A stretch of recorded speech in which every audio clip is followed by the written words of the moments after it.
Nós vamos ler do 13 ao 41. A gente não vai ler tudo e voltar, não. A gente vai lendo conforme a gente faz a exposição do texto. Mas antes da gente começar a leitura, vamos orar mais uma vez. Senhor, oramos antes da leitura não por tradição, não por costume, mas por necessidade. Porque nós precisamos do Teu auxílio, Espírito Santo, para nos iluminar e compreendermos o que nós vamos ler e no final aplicarmos em nossas vidas. Ó Deus, ajuda-nos. Ajuda-nos. Amém. Queridos, no domingo passado nós iniciamos o capítulo 13 e, consequentemente, o estudo da primeira viagem missionária do apóstolo Paulo. Lembrando que uma viagem missionária é quando você sai da sua terra e vai para outras terras com o propósito de pregar a palavra de Deus.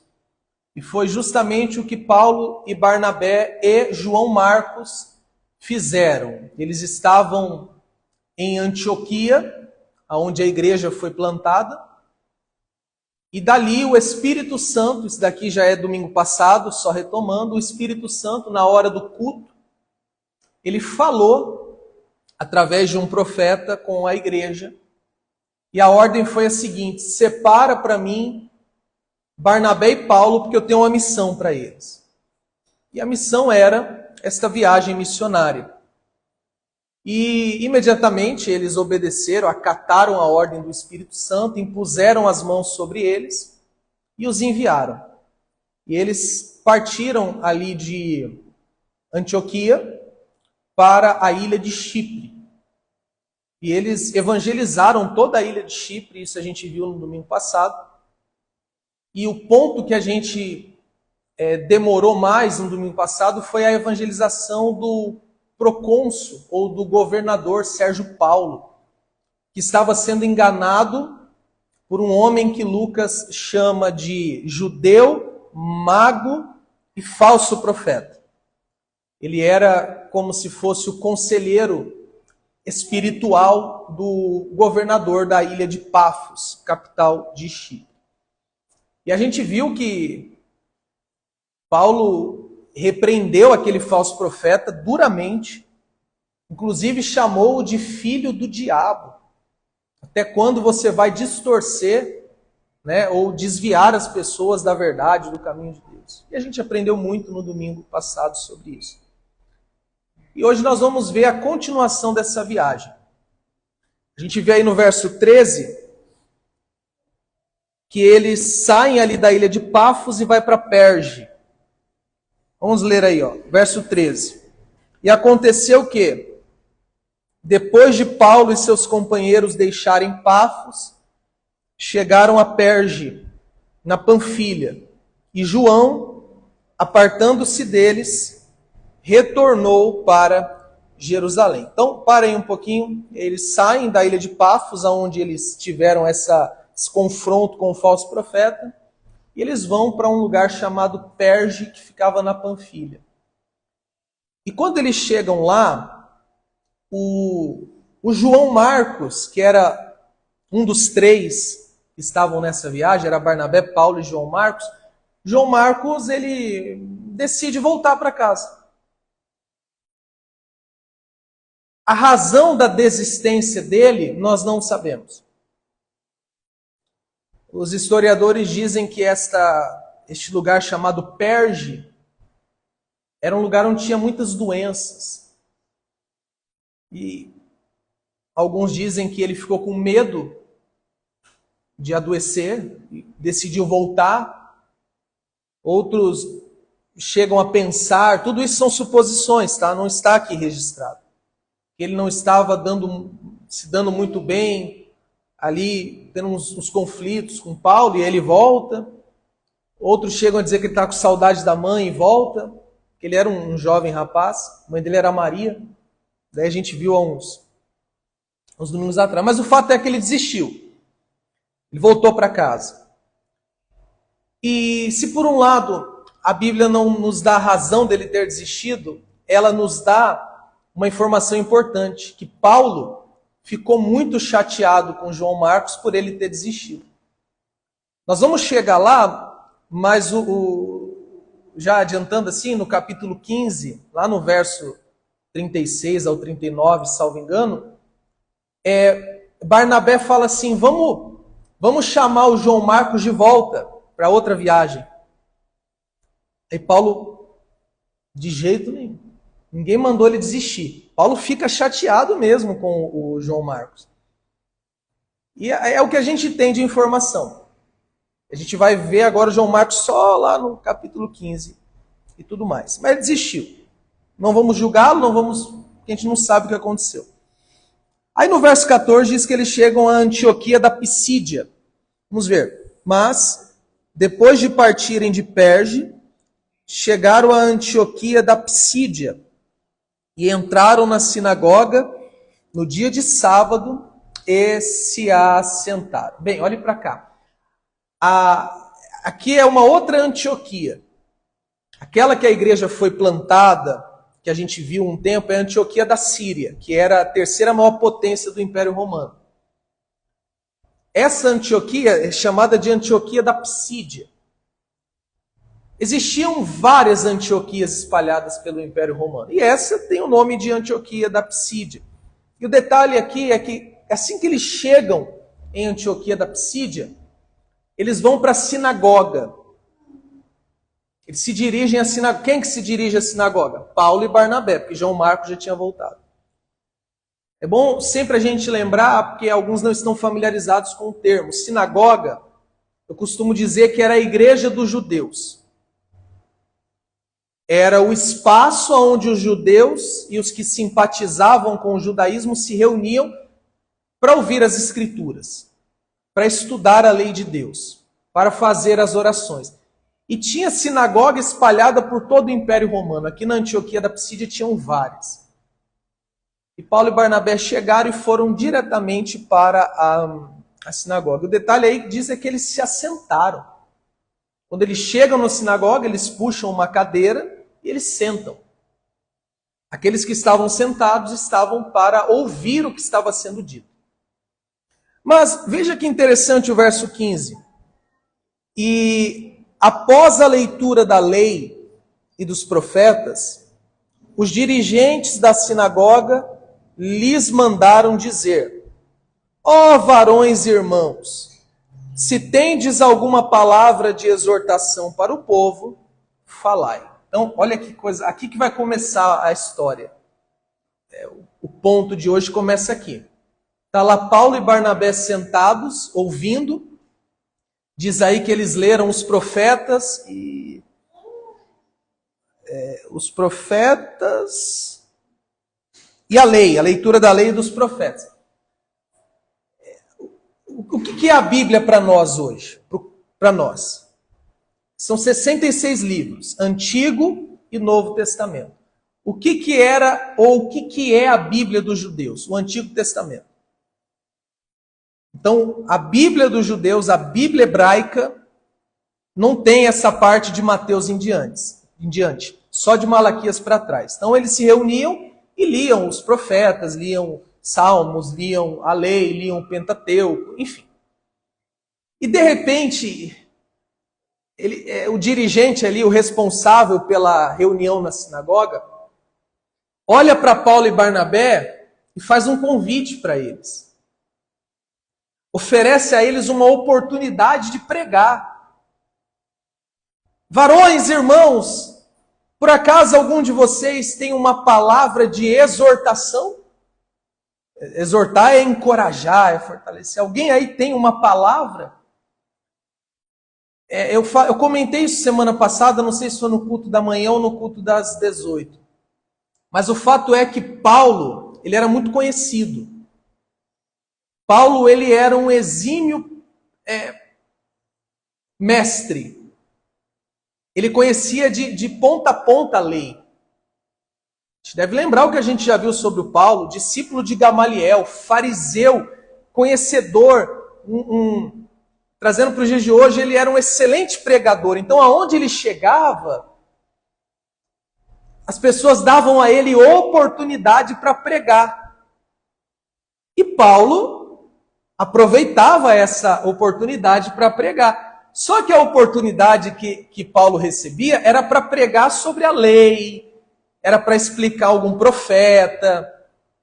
Só que Paulo aproveitava a oportunidade para falar de Jesus. Porque Paulo já havia se convertido, ele havia sido convertido por Jesus Cristo no caminho de Damasco. Então o trabalho de Paulo era pregar o evangelho.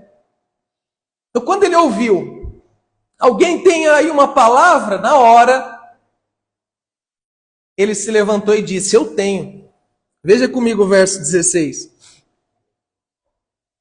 Então Paulo levantou-se e, acenando com a mão, disse, homens de Israel e os que temei a Deus, escutai. Para aí um pouquinho, que agora a gente vai caminhar bastante. Alguém? Paulo, Barnabé, vocês têm uma palavra? Paulo, eu tenho. E eu quero que vocês escutem. Tanto vocês, judeus, quanto os que temem a Deus. Esses que temem a Deus eram... Sabe aquelas pessoas que não são da igreja, mas às vezes outras elas vêm? Elas não têm compromisso com o cristianismo, mas elas gostam, simpatizantes. Eram os que estavam ali junto na sinagoga com os judeus. Aí o que Paulo vai fazer? Só introduzindo para vocês. O que Paulo vai fazer? Como eu já disse, ele vai aproveitar a oportunidade para falar de Jesus, para pregar o evangelho. O que a gente vai ver agora, desde o 17 até o 37, por aí. Sabe o que a gente vai ver, irmãos, a partir de agora? Paulo resumindo, pelo menos Lucas deixa para a gente de forma resumida, mas resumindo a história de Israel, de Abraão a Jesus Cristo. O foco de Paulo é chegar em Jesus, mas ele não vai direto em Jesus. Ele vai começar no pai Abraão. Então ele vai fazer um resumo, é muito legal que a gente vai ver agora. Até lembra um pouco da pregação do Estevão. Ele vai fazer um resumo de Gênesis até 1 Samuel e depois ele vai dar um salto lá para os evangelhos, que hoje a gente tem como os evangelhos. Na época ainda não tinha, mas é a história que está nos evangelhos. Vamos ver do verso 17 ao 19. Ele vai resumir de Gênesis a Josué. A gente vai ler quase que o Antigo Testamento todo de forma resumida. Do 17 ao 19. De Gênesis a Josué. Veja lá. O Deus desse povo de Israel escolheu nossos pais e exaltou o povo quando este habitava como estrangeiro na terra do Egito, e com braço forte o tirou de lá. E pelo espaço de quase 40 anos, suportou seus costumes no deserto. E, depois de destruir 7 nações da terra de Canaã, dividiu-lhes a terra deles por sorte. Não sei se você percebeu, mas Paulo começa com Gênesis, quando ele diz: o Deus de Israel escolheu vossos pais. Esses pais são Abraão, Isaque e Jacó. Patriarcas. E aí isso está no livro de Gênesis. Aí do Gênesis ele passa para o seguinte livro, o Êxodo. Porque ele diz que Deus exaltou Israel no Egito. O livro que nos mostra o Israel no Egito sendo libertado por Deus é Êxodo. E aí de Êxodo, ele pega uma parte de Números, porque diz que por 40 anos Deus suportou aquele povo no deserto. Porque a gente sabe que a caminhada de Israel no deserto é difícil até de ler. O povo do nada vira para Moisés e fala: a gente está com saudade da comida do Egito, melhor a gente ter ficado lá. Uma ingratidão tremenda. É sério. Eu terminei recentemente de ler o Pentateuco. E tinha hora que eu começava a ler assim a história do povo no deserto, que eu tinha que parar de ler, que eu ficava com raiva. Uma incredulidade. E Deus suportou aquele povo por 40 anos. Então aqui o Paulo pega e explica Gênesis, Êxodo, Números. E ele vai até Josué, que a gente vê que ele, nesse verso que a gente terminou no 19, diz que Deus deu a terra para eles e dividiu essa terra entre eles. E isso está contido no livro de Josué. Que bacana isso. Aí do 20 ao 22, ele vai de Juízes a 1 Samuel. Vamos ver o 20. E depois, isso, deu-lhes juízes pelo espaço de quase 400 anos, ou 450 anos, até o profeta Samuel. E depois ainda pediram um rei, pelo espaço de 40 anos, Deus lhe deu Saul, filho de Quis, homem da tribo de Benjamim. E, depois que o removeu, levantou-lhes para rei Davi, do qual também deu testemunho e disse: achei em Davi, filho de Jessé, homem segundo o meu coração, que cumprirá toda a minha vontade. Então, olha que legal, isso é muito bacana isso. A forma que o Paulo está pregando. Ele sai de Josué e vai para Juízes. Deus deu a vocês, juízes, um período de quase 450 anos.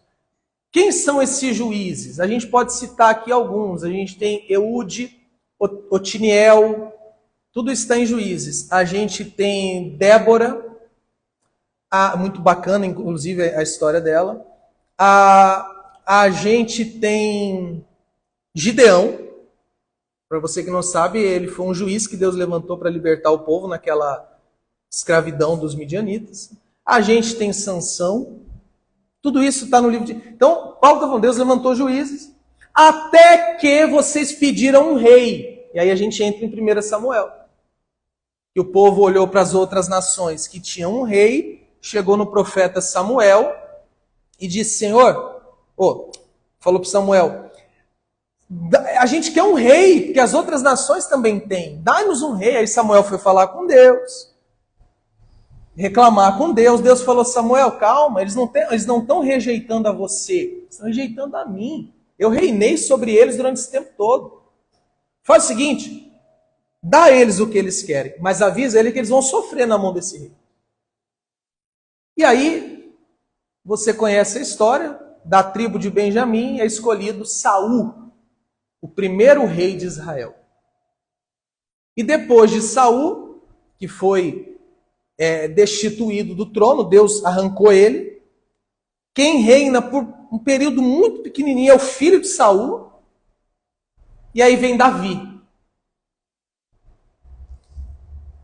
Irmãos, o propósito de Paulo aqui é falar de Jesus, mas ele não sai falando de Jesus.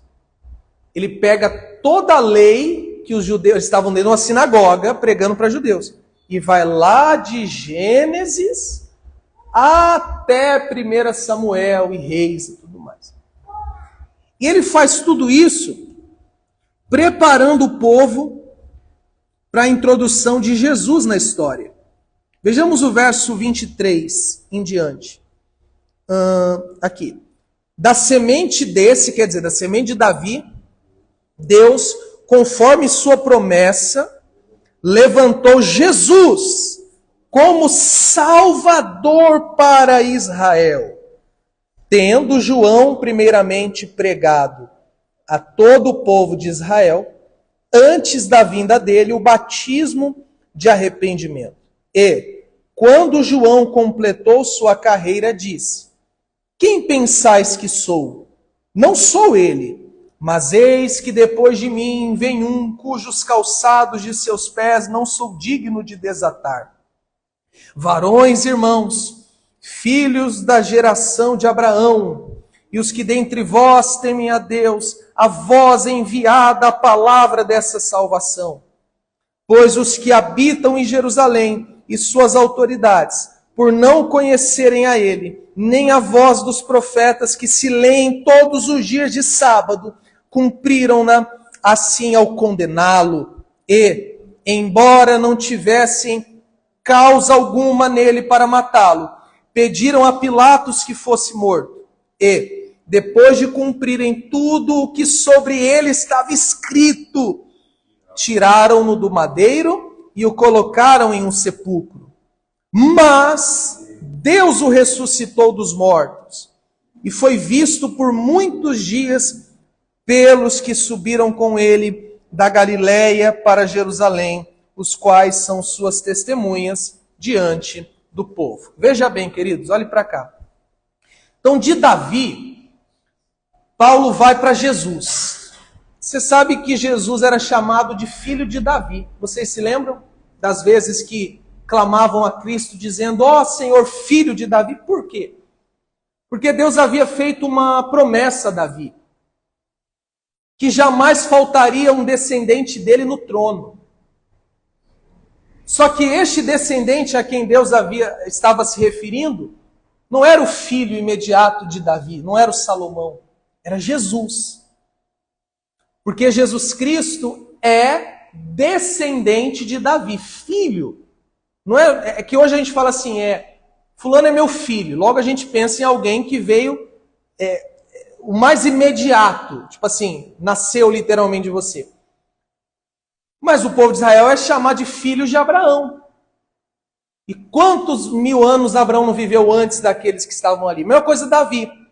Então quando Jesus é filho de Davi, é porque ele é descendente de Davi.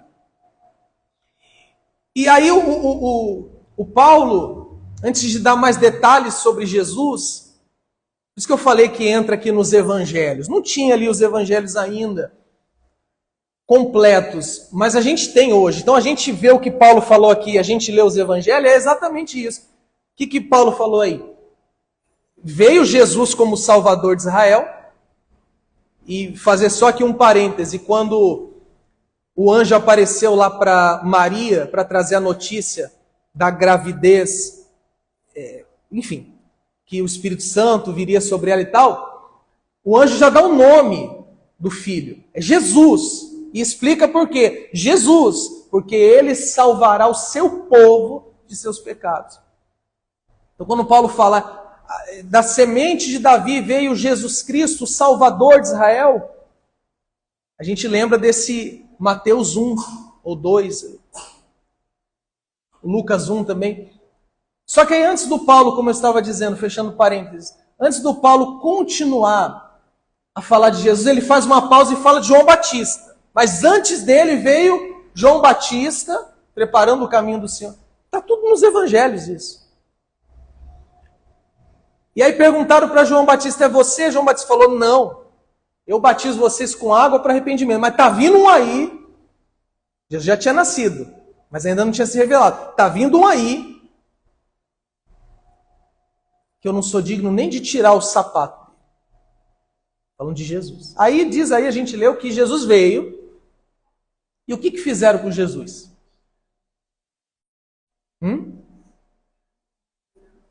Podem falar, queridos. O que fizeram com Jesus? O que os judeus fizeram com Jesus? Mataram ele. Primeiro condená-lo, né? Condenaram. Paulo fala, ele não tinha nada, mas vocês armaram junto com Pilatos e condenaram ele. Vocês condenaram ele. Gente, vocês não estão entendendo. É que a gente está aqui em 2024, no Jardim Guarujá, na Zona Sul de São Paulo. Vocês têm que olhar para o que a gente está lendo com a cabeça lá. Paulo estava dentro de uma sinagoga, não dentro de uma igreja cristã. Quem estava ouvindo Saulo eram os judeus. Então, quando Paulo vira e fala assim, ele veio para salvar vocês e vocês mataram ele, qual reação você acha que os judeus tiveram? Alguns, como a gente vai ver na semana que vem, ouviram aquela palavra e se arrependeram. Outros, que foi a maioria, ficou doido porque... gente, é que é tanta coisa que vai vir na minha cabeça, por isso que às vezes eu até fecho o olho assim para falar. Para mim acompanhar meu raciocínio, para mim não me perder. Paulo foi chamado para dar uma palavra de exortação, fortalecimento. E Paulo olha para eles e fala: vocês mataram Jesus.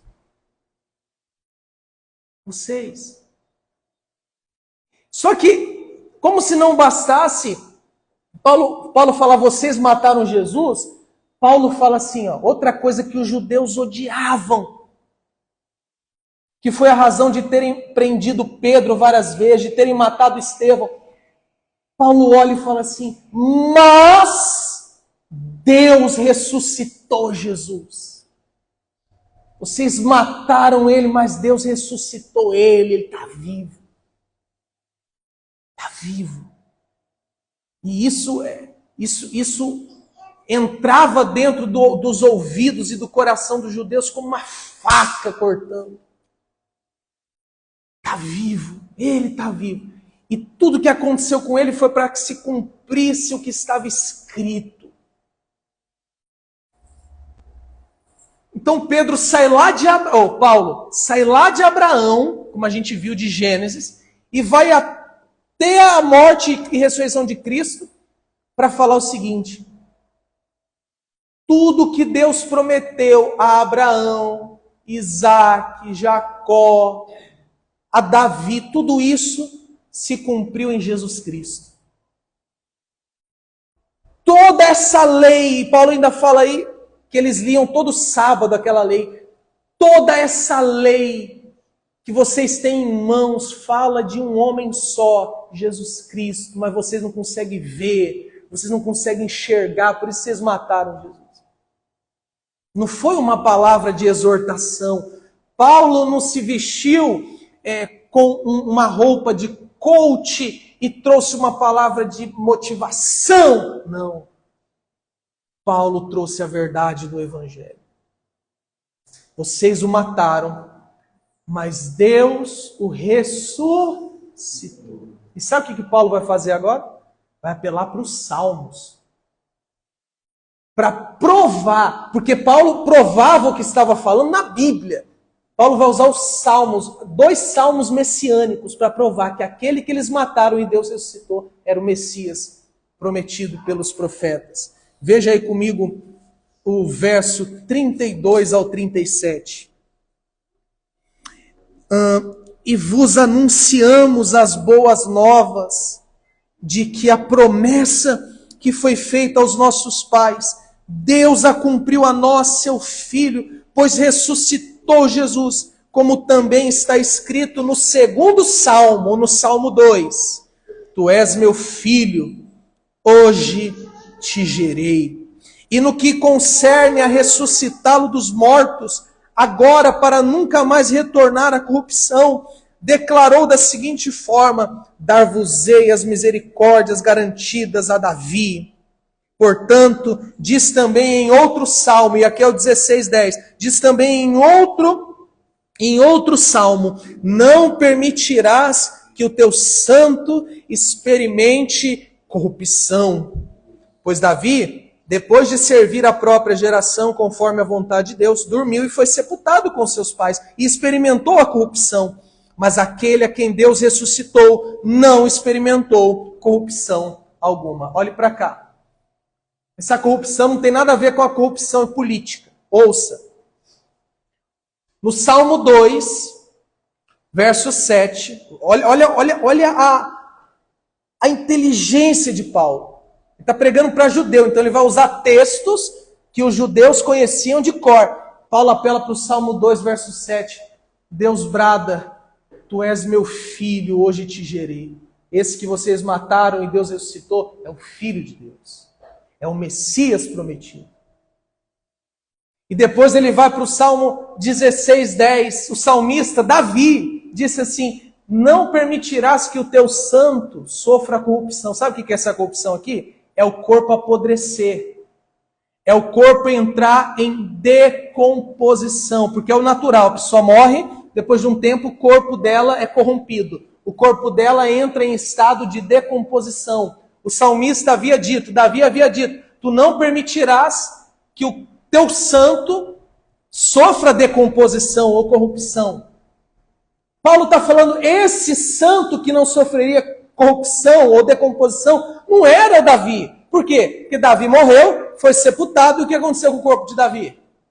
Decompôs. Então, se não é Davi, é quem? É Jesus, porque sim, ele morreu, foi sepultado, mas ao terceiro dia Deus o ressuscitou. O corpo de Jesus não sofreu decomposição. O corpo de Jesus não sofreu corrupção. Querido, Jesus ressuscitou, e é o que Paulo está falando. Dentro de uma sinagoga lotada de judeus, vocês estão com uma lei, vocês estão com a Torá, vocês estão com a Bíblia de vocês todo sábado, mas vocês não estão enxergando que essa Bíblia, essa lei, esses profetas, esses salmos falavam do Jesus que veio para salvar vocês, mas vocês o rejeitaram, vocês o prenderam, vocês o julgaram injustamente, vocês o condenaram, vocês o crucificaram, ele foi morto por vocês, mas Deus fez o que com ele? Ressuscitou. Dentro de uma sinagoga, Paulo falando isso. Pregando para um monte de judeu que precisavam da salvação, e a salvação não estava na lei, estava em Jesus. Eu imagino quanto tempo durou esse sermão de Paulo. Aqui, Lucas registra de forma resumida. Sei lá quanto tempo durou. Mas veja como que Paulo termina o sermão dele. A terceira parte. Vamos ver do 38 ao 39. Paulo vai para a parte prática do sermão.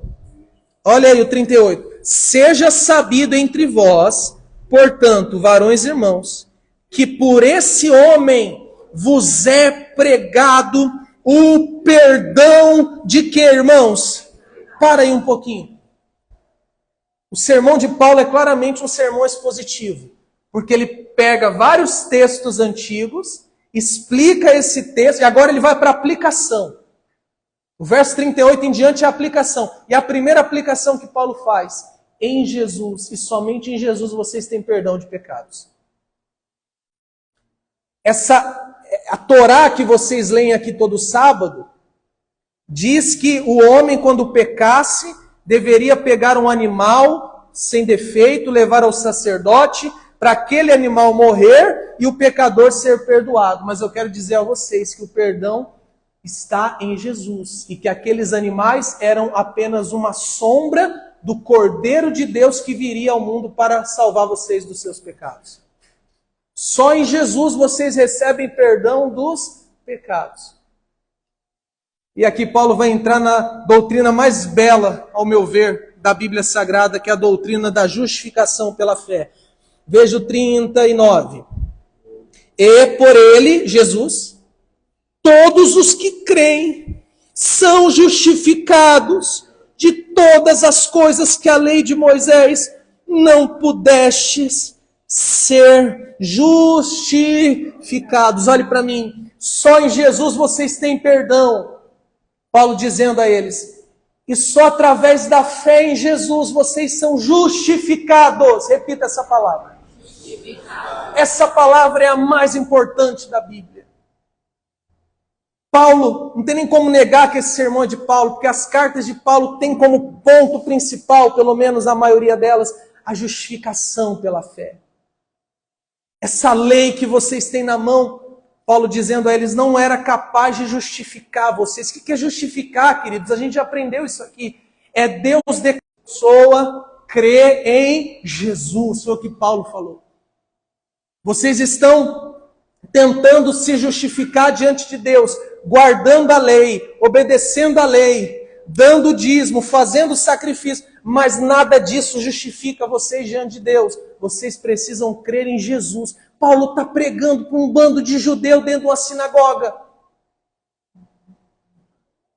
Eu vou voltar nisso em alguns instantes. Mas aí depois de Paulo falar do perdão e da justificação pela fé em Jesus, veja o 40, ele faz um alerta, ele termina com um alerta. Cuidado, portanto, para que não vos sobrevenha o que foi anunciado pelos profetas. O que foi anunciado? Vede, ó desprezadores, e admirai-vos, e perecei, pois opero uma obra em vossos dias, se alguém obra na qual não crereis, de modo algum, se alguém não vos contar. Para aí, então. Qual que é a última aplicação de Paulo? Cuidado com a incredulidade de vocês. Assim como os pais de vocês foram incrédulos lá na época de Gênesis, do Êxodo, do Números, do Josué, dos Juízes, do Samuel. Eu estou aqui anunciando a palavra para vocês. Cuidado para vocês não serem dominados por essa incredulidade nata e serem, como eu posso dizer, serem punidos com maior severidade, porque agora a palavra está sendo oferecida a vocês. Cuidado para vocês não desprezarem. Queridos, nós vamos parar por aqui a leitura. O que vai faltar para a gente no próximo domingo é do 42 até o 52. Feche a Bíblia e olhe para cá, nós vamos às aplicações. E as minhas aplicações aqui nessa manhã são muito parecidas com as do apóstolo Paulo, até porque não poderiam ser diferentes. Toda a atenção agora a gente volta para cá. Eu não sei o que acontece com vocês, mas comigo é assim, enquanto eu estou fazendo essa exposição, minha cabeça vai lá para não sei aonde, eu fico imaginando tudo que a gente está falando. Então vamos sair da imaginação e vamos vir para cá. A gente já entendeu o que aconteceu lá, vamos entender o que acontece aqui com a gente. A primeira aplicação que eu trago. Todas as histórias da Bíblia convergem, e eu já explico o significado dessa palavra, em Jesus Cristo. Repetindo, todas as histórias da Bíblia convergem na história de Jesus Cristo. Para eu explicar o significado desta aplicação, eu vou usar eu vou fingir que eu estou lá na escolinha agora, e vou usar um exemplo bem simples, mas bem simples, para explicar o que eu quero dizer com isso. Você que está acompanhando de longe, talvez você vai ficar meio perdido agora. Mas aí você faz essa aplicação para os ônibus aí do seu bairro. Nós temos 3 ônibus com ponto final Jardim Guarujá, com esse ponto final aqui. Nós temos o Terminal Capelinha, o Terminal Guarapiranga e o Terminal Campo Limpo. Correto? Se tiver mais algum, alguém me avisa que me ajuda na hora de pegar esses ônibus aí. É só 3, né? Capelinha, Guarapiranga e Campo Limpo. O ponto final é aqui, ó. Esse ônibus que sai lá do terminal Capelinha, 682310, com ponto final Jardim Guarujá. Ele sai de um lugar diferente do 705510, que é o terminal Campo Limpo. Que sai de um lugar diferente do 701710, que é o terminal Guarapiranga. E não apenas saem de pontos diferentes, eles passam em pontos diferentes. Eles passam em lugares diferentes. O terminal Capelinha, ele não passa na M. Boimirim. Como o terminal Guarapiranga não passa na estrada de Itapecerica. Como nenhum nem outro passa na Carlos Lacerda, lá no Rosana. Eles passam em pontos diferentes. Presta atenção, eles saem de lugares diferentes. Eles passam em lugares diferentes, mas os 3 convergem em um só lugar. Essa praça aqui do lado. Ponto final do Jardim Guarujá. Saem de lugares diferentes, passam por lugares diferentes, são diferentes, mas eles têm uma coisa em comum: o destino. Eles desaguam aqui, eles acabam aqui, chegou aqui e aqui não tem mais, não tem um ponto além do ponto final do Jardim Guarujá. Quando eu digo que todas as histórias da Bíblia convergem em Cristo, eu quero dizer que são histórias diferentes, personagens diferentes, culturas diferentes, mas todas as histórias, todos os livros da Bíblia, de Gênesis a Apocalipse, eles convergem em Jesus Cristo, queridos. Em Jesus. A Bíblia toda tem um personagem central, protagonista, Jesus. Abraão é coadjuvante, Josué é coadjuvante, Davi é coadjuvante. O protagonista, o principal, quem é? É o que Paulo quis mostrar para eles, começando lá de Gênesis, passando pelo Pentateuco, Juízes, Samuel e Jesus. É isso que os irmãos precisam entender. Voltando ao exemplo do ônibus. Quando chega no ponto final do Guarujá, tem o que mais? Qual é o ponto depois? Acabou. Não tem mais nada além de Cristo. Tudo aponta para Cristo e termina em Cristo. Ele é o alfa e o ômega, o princípio, o fim, o primeiro e o último. Tudo é para Ele. Tudo converge nele. Tudo aponta para Ele. Tudo. Tudo sobre Ele.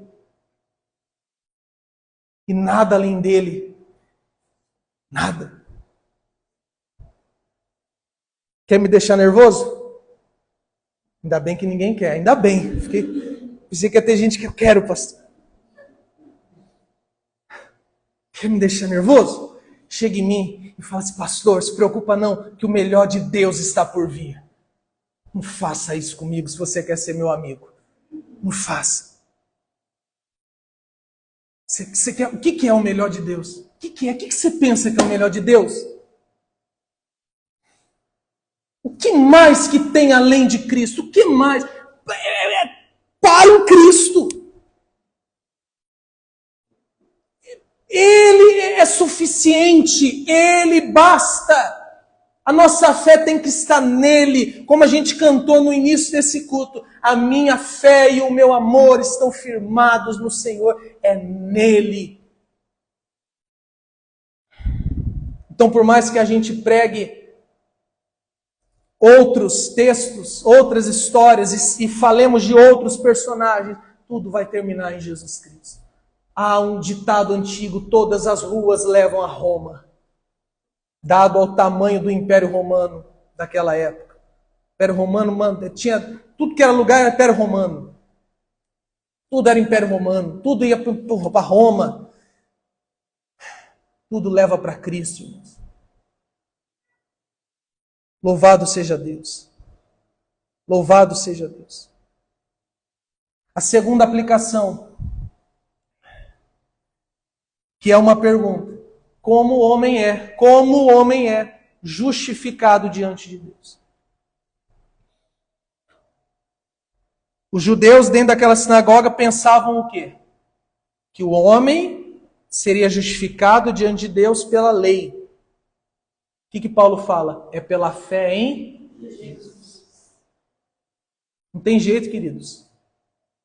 Se você acha que você vai ser justificado diante de Deus porque você dá esmola, porque você faz caridade, porque você não mente, porque você é honesto, porque a sua vida é uma vida totalmente ordinária, de casa para o trabalho, do trabalho para a igreja, e volta para o trabalho, e volta para casa, e você não faz mal a alguém, e você acha que isso te torna justo diante de Deus, você está perdido.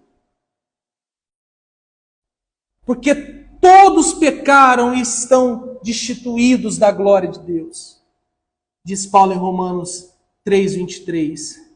Mas no 24 ele diz, todavia, nesses últimos tempos veio uma justiça que não procede da lei, mas procede da fé. Isto é, a justiça através de Jesus Cristo. Creia em Jesus Cristo. Creia em Jesus Cristo e você será justificado diante de Deus.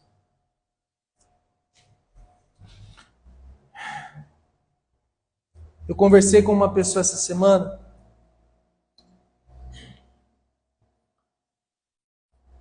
Talvez ela esteja até assistindo o culto agora, ela se interessou pelo culto. Ou não, enfim. E a gente estava conversando sobre o que vem depois desta vida. O juízo, o céu, o inferno, e a gente estava conversando sobre isso. E ela tocou no ponto dos suicidas, para onde vão. Conversa vai, conversa vem. E ela disse assim: pastor, então quer dizer que um estrupador que estrupou pessoas a vida toda, se ele se arrepender e crer em Jesus, ele vai ser salvo? Enquanto que uma pessoa, só por não ser cristã, viveu uma vida boa, sem fazer mal algum, se ela não for cristã, se ela não crer em Jesus, ela não vai ser salva? Disse não. E por detrás desta... Aqui eu tô resumindo a conversa, tá? Não estou botando palavras na boca, não sei exatamente quais foram as palavras, mas é aqui para traduzir para você. Por detrás dessa conversa havia um sentimento de indignação, de injustiça. Fulano é bom, só porque ele não crê em Jesus ele vai para o inferno. Ciclano é mau, só porque ele crê em Jesus ele vai para o céu. Eu disse sim. É assim que a Bíblia fala. Eu expliquei para ela algo que eu já expliquei aqui, mas eu preciso reexplicar, se é que existe essa palavra. A dona de casa, que dedica toda a sua vida para cuidar da família, para vir para a igreja, sabe aquela pessoa que você olha e fala assim, gente, você é um anjo, não faz mal a ninguém. Essa pessoa, ela precisa tanto de Jesus quanto uma meretriz, quanto um pedófilo, quanto um serial killer. Você ouviu o que eu acabei de dizer? O pai de família que sai todo dia de manhã para ganhar o pão de cada dia, que vive uma vida correta, que ele precisa tanto de Jesus quanto aquele que levanta cedo para roubar o celular dos outros.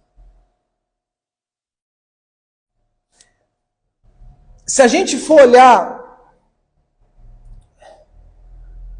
com uma ótica apenas moral e ética, o pai de família está fazendo tudo certo e o outro está fazendo tudo errado. Mas a questão é que tem uma lei suprema, e esta é a lei de Deus. E quando você olha para a lei de Deus, assim como tem um mandamento, não matarás, tem outro, não cobiçarás o que é do outro. Assim como tem um mandamento, não adulterarás, tem outro que diz honra o pai e a mãe. Não sei se vocês estão entendendo aonde eu quero chegar. Se você não mata, mas desonra seu pai e sua mãe, você está tão condenado quanto aquele que matou. Porque é isso que a lei de Deus faz. Queridos, espero que não seja meio-dia ainda e eu possa continuar. Não é meio-dia, né? Se não for meio-dia, está tudo certo. A lei que nós temos na Bíblia, ela nunca serviu para salvar ninguém. Paulo diz no capítulo 3 de Romanos que a lei serviu para calar a boca de todo mundo e encerrar todos debaixo de uma única condição: pecadores, que são alvos da ira de Deus, que estão condenados pela justa e santa ira de Deus. É aí que entra Jesus.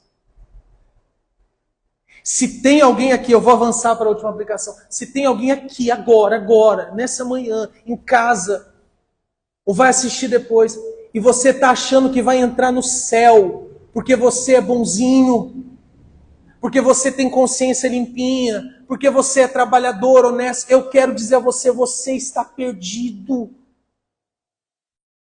Você tem que largar a mão de confiar em você e começar a confiar em Jesus, porque Ele comprou a sua salvação. Ele pagou o preço para você entrar no céu. Ele cumpriu toda a lei. Ele, somente Ele. E é através do mérito dEle que nós vamos entrar no céu. É através do mérito de Cristo que nós vamos entrar no céu. E apenas através do mérito de Cristo. Confie em Jesus. Irmão, irmã, confie em Jesus. Não há outro que te salva. E a consequência óbvia dessa crença é que você vai viver uma vida que agrada ao Senhor. Não para ser salvo, mas porque você foi salvo. E a última aplicação. Eu não vou me estender. Assim como Paulo não se estendeu. Cuidado com a sua incredulidade. Não foi o que Paulo falou? Depois de falar tudo isso? Cuidado para vocês não deixar essa incredulidade e acabar desprezando a Deus. Cuidado.